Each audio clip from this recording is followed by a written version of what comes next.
Greetings to all of you. We are getting closer to the end of the semester, so we discussed two more case studies. One of them is about overpopulation, the other one is about capital punishment. And as I usually do, I wanted to say a few words about them, but from a slightly different perspective than the two articles that you have to read for this week, primarily so that the people who have to write the case studies can actually engage them without having to base their ideas on whatever I understand from them. So, both overpopulation and capital punishment have an idea at their basis, and that is responsibility. And this idea of responsibility I want to discuss a little bit today. The problem of responsibility is how to understand it. And in capital punishment and in especially overpopulation, we perceive that we have a responsibility for the world around us. But this idea of responsibility, the way in which it is understood in those cases, also has other premises. One of them is that we are able to separate ourselves from the world, from humanity, and we separate ourselves from humanity as judges. We can see what humanity needs, where it might go, what is the good for it, and so on. And we see that not necessarily as a part of it, but we see it as observers of something else, as objective observers of the object that we are studying. Um, so it implicitly means that we know what the good is for humanity. Then, since we deem ourselves as moral people, and we also can separate ourselves from humanity, we know its own good, we are also required to actually act according to what we perceive to be the good for humanity. And that is pretty much the idea of how to avoid overpopulation, so we look at humanity, we see where humanity goes, we realize that if they continue to go, poverty will be increasingly important for humanity. We want to avoid poverty. So what we also want to avoid is to have overpopulation. And there are going to be various solutions, including not giving birth to more than one child per family, for example, or even starvation for certain people, so that only people who cannot produce others can live, and so on. Now, what I like to do today is to challenge a bit this idea of responsibility as something that we feel for humanity as observer of it, as people who understand the good of humanity. And this idea of responsibility that I want to offer, so a different idea than the one I just presented, is related on the notion of personhood. Before discussing a bit personhood, let me just say that this idea of responsibility is an idea that I can only require of myself, that I can never impose to other human beings, and that at the same time I can understand that if other human beings, or the majority of human beings, impose it to themselves and only to themselves, then I may be able to claim that humanity would go in a better direction. Why am I saying that human beings would impose it only to themselves? Because one notion is that anytime human beings impose to others ideas, regardless of what those ideas may be, the ideas themselves become murderous. There have been plenty of moments in the history of humanity when beautiful ideas in the hands of people who saw themselves as saviors of the world became tools for murdering thousands, tens of thousands, and even millions of people. You can think, for example, of just the communism in Soviet Russia or in Eastern Europe and so on. So I mentioned before that the idea of responsibility I want to propose has to do with understanding a human being as a person. So what is a person? And you have heard me talking about this maybe in other courses as well, especially when I make the distinction between personhood and individuality. And even if the two notions seem to be very close, because an individual, a human individual, is a person, some people may say, the two notions refer to different things. Whenever I talk about individuals, I'm talking about independent things that belong to a species.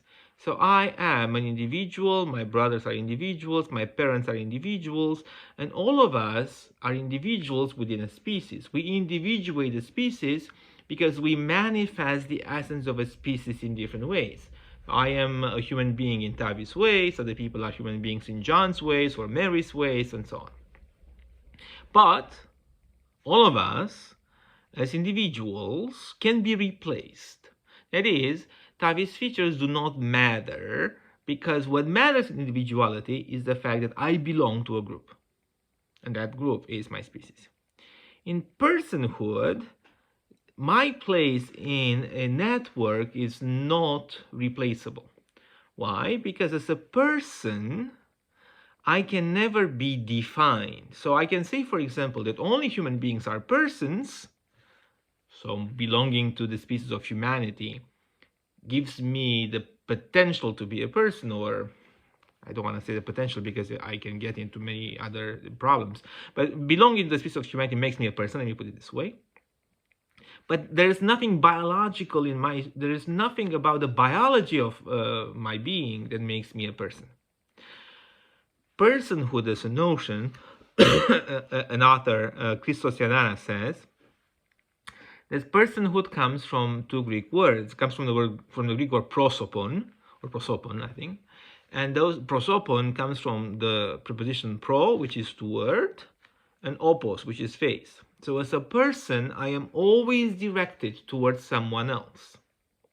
I understand myself as a person in my relations with the other people I have.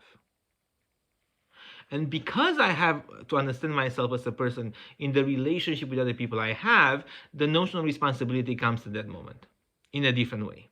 Because I am responsible as a person towards the people with whom I have connections. And because I belong to the species of humanity, then obviously, to some extent, even if I do not acknowledge them at every moment, I have relationships with all human beings in the world. So I am responsible in some sense for the entire humanity. I am primordially responsible. I am more responsible than anyone else, because the only way in which I can understand responsibility is how I react to all other human beings. But I am not responsible as someone who goes outside of humanity and says, the humanity is this way, it must have a different taste, but I am as responsible as someone who already belongs to it. If I'm responsible for my family, I am not responsible as someone who is outside of the family, but I'm responsible as someone who is already within the family. And often when I talk about it, I talk about a possible example. I don't even remember if I heard it someplace or anyway. How we think of a soup. If I am responsible in the first way, then I have a certain attitude. The first way I explained at the beginning of the video, I have a certain attitude towards the world. I think the soup is the world. I eat the soup and I judge its taste. And I can say, well, the soup has to be, I don't know, has to have more cauliflower or potatoes or whatever you put in the soup. Pardon me. In the second sense of responsibility, I taste the soup, but I realize that the taste of the soup is the way it is because I am already in it. And because I am in it, the way in which I look at the soup can only be from my understanding of it and my connection with everything else. And if you think about the connection, the taste of the soup is the way in which I react to all other human beings in the soup, or to all other vegetables or whatever you put in the soup. What that means is that anytime I am in a relationship with someone, I am responsible for that person to be at his or her best potential. Because my responsibility towards the world is my responsibility towards the beauty of the world to which I already belong, or my responsibility towards the taste of the soup I already belong to. If someone in a constellation of beings does not illuminate or does not give light with its own star sufficiently, I do not judge that person as being someone who can be eliminated or who can be taken out of my constellation, because I know that the world is already beautiful with that person in it. The problem is not the person, the problem is the way in which the person is able or not to activate his or her own potential. So my responsibility for the beauty of the world,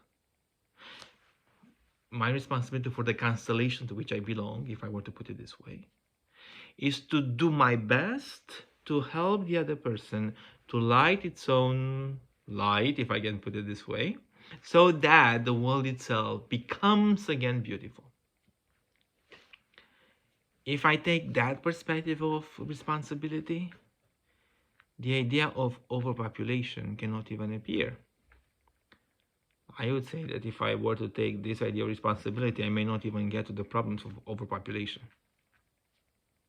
Because at that moment, we will have not a kingdom of ends, as Immanuel Kant says, but a kingdom of human beings who consider each one of them, who consider themselves, each one of them on his or her own turn, responsible primordially for the constellation to which they belong, and so for the universe to which they belong.